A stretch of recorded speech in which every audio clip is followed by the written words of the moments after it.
Penjabat Bupati Aceh Tenggara Taufik STMSI menekankan persoalan netralitas aparatur sipil negara pada pelaksanaan pemilihan kepala daerah serentak tahun 2024.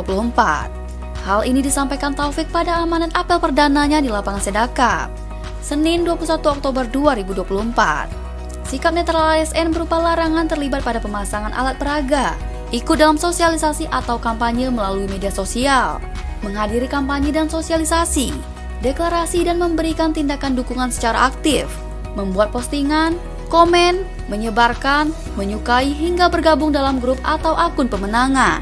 Taufik mengajak aparatur sipil negara di lingkungan Pemkab Aceh Tenggara untuk fokus pada peningkatan kinerja pelayanan terhadap masyarakat dan kewaspadaan terhadap bencana yang belakangan ini sering terjadi.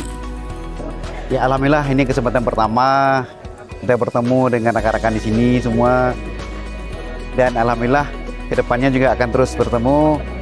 Kita tadi berharap kepada semua ASN untuk menjaga netralitas, yang tidak lama lagi kita akan melaksanakan pemilu serentak pilkada ya, dan mudah-mudahan ini dapat berjalan damai, lancar, sukses.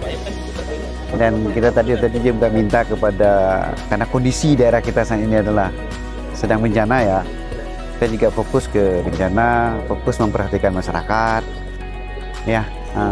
Kita harus cepat tanggap dalam hal terutama banjir yang hampir 2 minggu ya terjadi di daerah kita.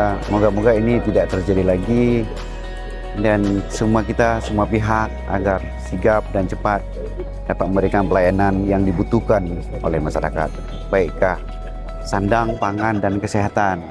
Apel perdana yang dipimpin penjabat Bupati Taufik STMSI dihadiri oleh seluruh pimpinan perangkat daerah, serta pejabat eselon 3 dan 4, fungsional hingga pelaksana pada perangkat daerah yang berada di Komplek Kantor Bupati Aceh Tenggara. Tim Liputan Diskominfo Aceh Tenggara.